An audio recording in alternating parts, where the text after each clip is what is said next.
Hello दोस्तों, स्वागत है आपका गीक टैग के चैनल पे। आज हम देखने वाले हैं कि एपीआई क्या है, वो काम कैसे करती है और किस चीज़ के लिए यूज़ होती है, क्या काम है एपीआई का। इसको हम शुरू से देखते हैं क्या क्या करते हैं और इसमें कैसे होता है सब। चलिए शुरू करते हैं।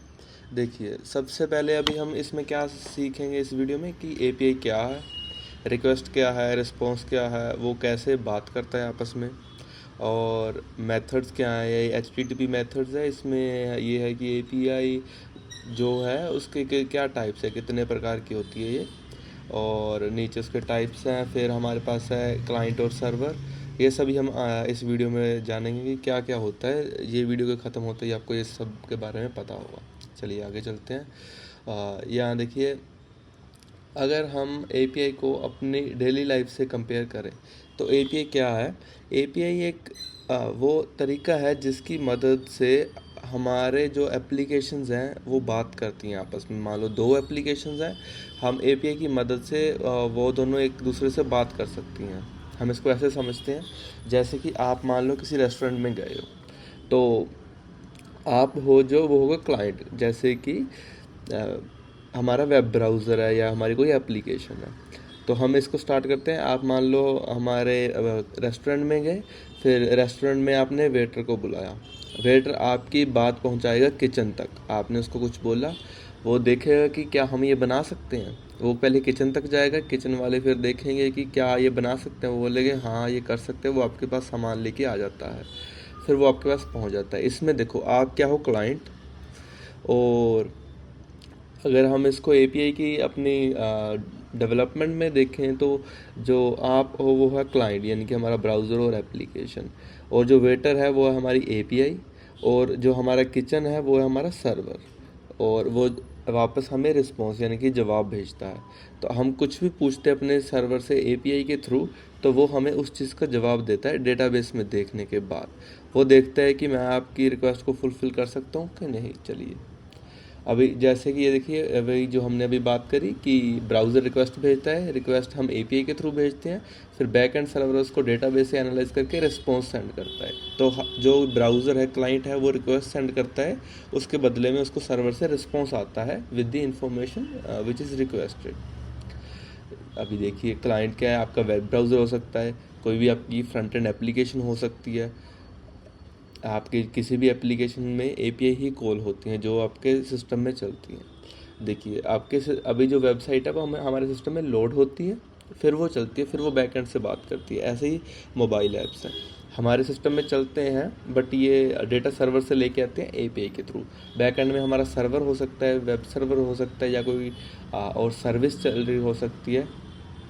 तो इसकी वजह से जैसे हम गूगल फ़ोटोज़ भी हैं, वो भी हम हमारी ही फ़ोटोज़ हैं, बट वो क्लाउड पे स्टोर है। तो हम उसको रिक्वेस्ट करते हैं कि भाई हमें हमारी फ़ोटोज़ दे दो, फिर वो उसके बदले में हमें फ़ोटोज़ भेजता है। यूट्यूब की वीडियो का भी ऐसी, हर एक चीज़ जो भी आप ऑनलाइन देखते हो वो ऐसे ही काम कर रही होती है। उसके बाद आपका है रिक्वेस्ट रिस्पॉन्स फ्लो। वही हम क्लाइंट है, हम रिक्वेस्ट सेंड करेंगे, सर्वर उसको प्रोसेस करेगा। फॉर एग्ज़ाम्पल, हमने बोला कि हमें इस क्लास के सभी बच्चों का नेम चाहिए। ठीक है, हमने वो रिक्वेस्ट बैकएंड को भेजी, बैकएंड देखेगा ओके आपको इस क्लास के बच्चों का नेम चाहिए, तो वो आपको नेम रिस्पॉन्ड में दे देगा। अब दूसरी जगह देखते हैं, मान लो एक कोई नाम है ए बी सी। आपने बैकएंड से पूछा क्या ये ए बी सी बच्चा हमारे क्लास में है। तो वो जाएगा, देखेगा, डेटाबेस से पूछेगा कि भाई बताओ ये इस नाम का कोई बच्चा है इस क्लास में। अगर डेटाबेस ने मना कर दिया, फिर वो आपको वही जवाब आपको एपीआई रिस्पॉन्स में दे देगी कि नहीं भाई इस नाम का कोई बच्चा इस क्लास में नहीं है।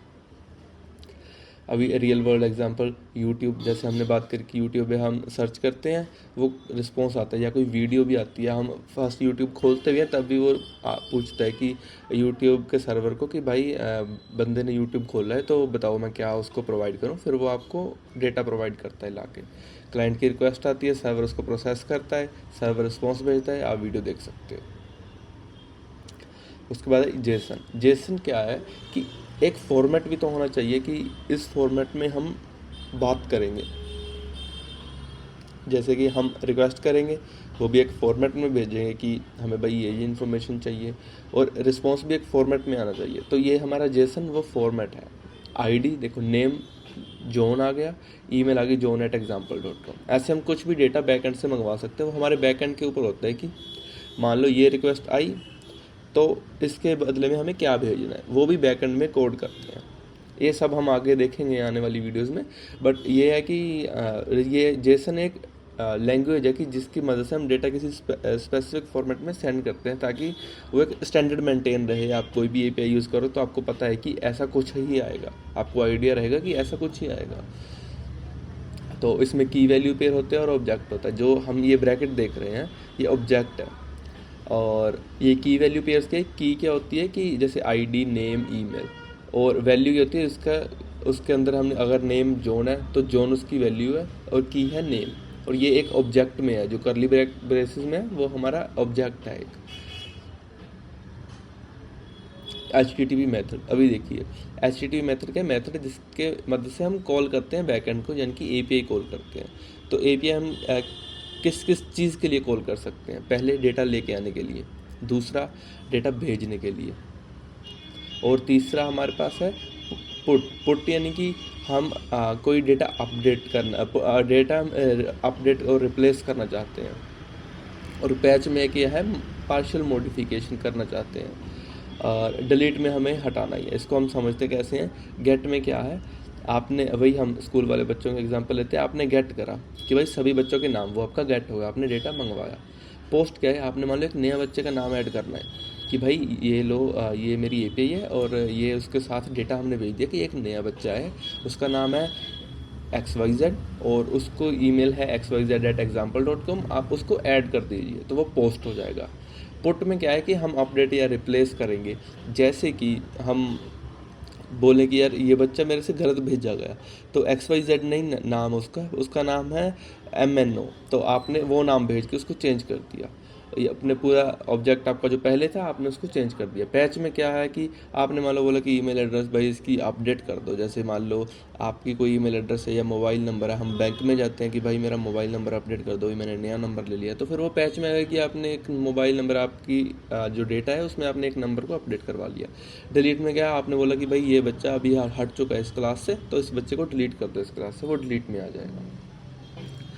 अभी देखिए वही, अभी हम CRUD ऑपरेशंस क्या होते हैं, वही चार चीज़ें कि हम या तो चीज़ बनाएंगे या डिलीट करेंगे या उसको अपडेट करेंगे या हम उसको मंगवाएंगे। तो वही चार चीज़ें, ये डेटाबेस के ऑपरेशंस होते हैं। अगर आपने सुना है तो बढ़िया, अगर नहीं आप पता आपको तो मैं आपको बता देता हूँ कि डेटाबेस में चार चीज़ें होती हैं। पहले हम बनाते हैं, फिर उस डेटा को गेट करते हैं, उसको अपडेट करते हैं, डिलीट करते हैं, इसको CRUD बोलते हैं।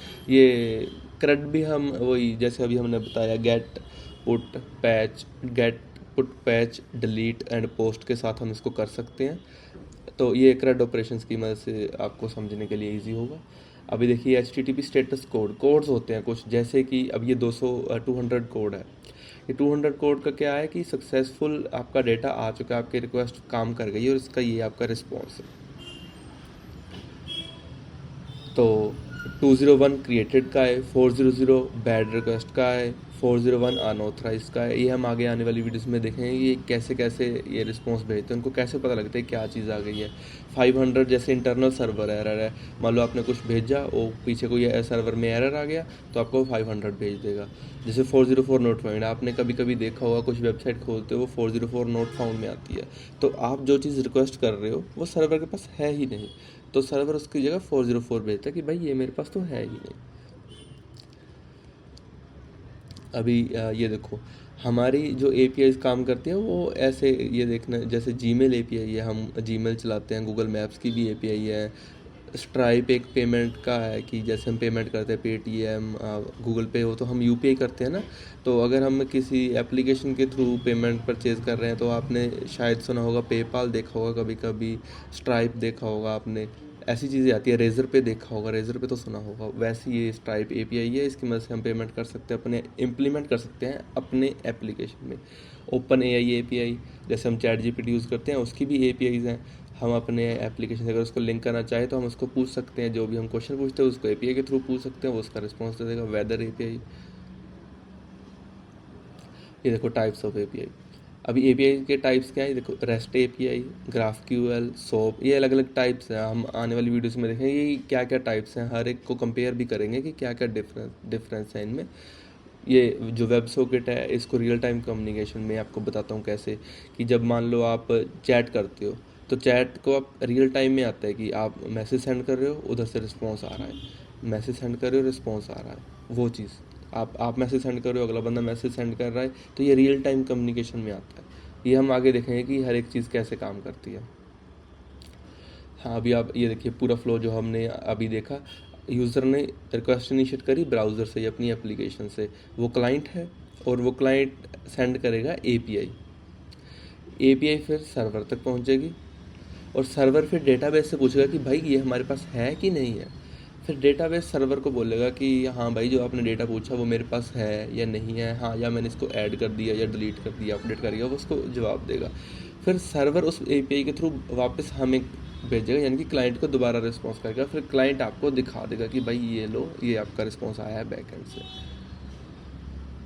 धन्यवाद भाई आपका यहाँ तक वीडियो देखने के लिए। अब हम आगे देखेंगे कि एपीआई के टाइप्स क्या होते हैं, rest API, web sockets, GraphQL, वो हम सभी आने वाली वीडियोस में देखेंगे। Thank you for watching, have a nice day.